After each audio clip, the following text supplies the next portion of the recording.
Shalom jemaat Tuhan, puji Tuhan, dan kita masih diberikan kesempatan untuk bisa merenungkan firman Tuhan dan mempraktekkan dalam kehidupan kita. Bangkit dan bercahayalah.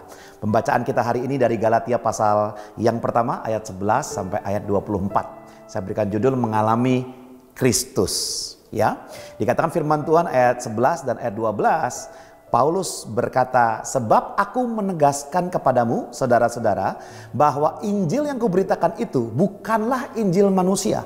Bukan Injil yang dibuat manusia. Bukan Injil yang lahir dari hikmat, kepandaian, kepintaran manusia. Tetapi apa? Ayat 12 dikatakan, karena aku bukan menerimanya dari manusia. Dan bukan manusia yang mengajarkannya kepadaku. Tetapi aku menerimanya oleh pernyataan Yesus Kristus. Kita tahu semua bahwa Paulus bertemu dengan Yesus secara pribadi. Paulus mengalami perjumpaan. Saat itu dia melihat cahaya yang terang di tengah jalan. Dan dia mendengar Tuhan berbicara. Sampai kemudian Tuhan mengutus Ananias untuk melayani dia. Dia buta sementara, akhirnya bisa melihat. Sejak saat itu hidupnya berubah.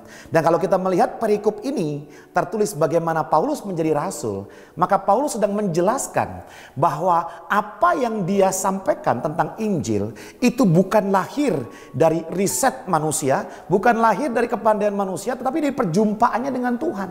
Nah, pertanyaannya adalah, apakah Anda mengalami perjumpaan dengan Tuhan?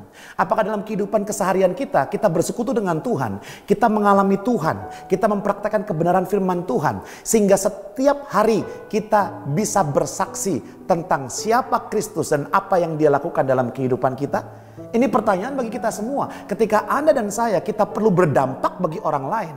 Bahkan berdampak melalui komunitas kita, berdampak melalui keluarga kita. Maka tak lain tak bukan jawabannya adalah kita tidak bisa berdampak jika itu hanya lewat pengetahuan yang kita ketahui.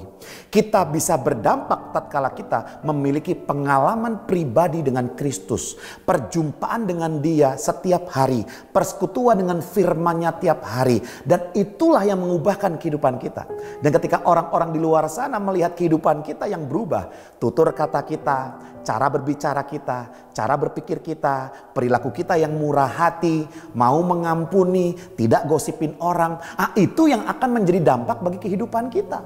Jadi mari kita bersama-sama kita kembali mengingat ya saat-saat di mana kita pertama kali berjumpa dengan Yesus, lalu kita begitu berkobar-kobar melayani Dia. Mari kita ingat kembali peristiwa itu dan kita kembali kepada Tuhan.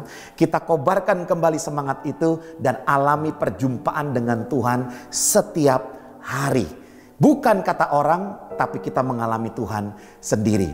Dan saya mau supaya kita semuanya mengalami seperti apa yang Paulus alami. Dia bisa melayani banyak orang. Dan ayat 23 saya akan bacakan buat saudara.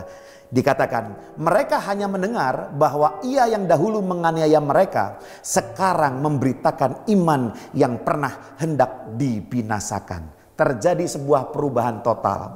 Saya teringat ada sebuah statement yang berkata, perubahan bukanlah sebuah perubahan sampai terjadi perubahan. Dan apa yang bisa mengubah Paulus dari seorang yang menganiaya jemaat, justru sekarang dia mempromosikan, menceritakan, mendeklarasikan iman yang dulu hendak dia binasakan. Tak lain tak bukan, Tuhanlah yang mengubah dia. Hari ini jika Anda ingin mengalami transformasi, perubahan hidup, berdampak bagi orang banyak, izinkan Tuhan merubah, mentransform hidup Anda dari dalam. Sehingga kita keluar, kita bisa melayani Tuhan bagi banyak orang. Tuhan Yesus memberkati, mari kita berdoa.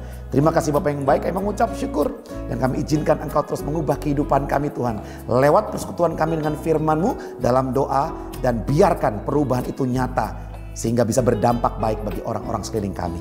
Dalam nama Yesus kami berdoa, haleluya. Amin. Tuhan Yesus memberkati.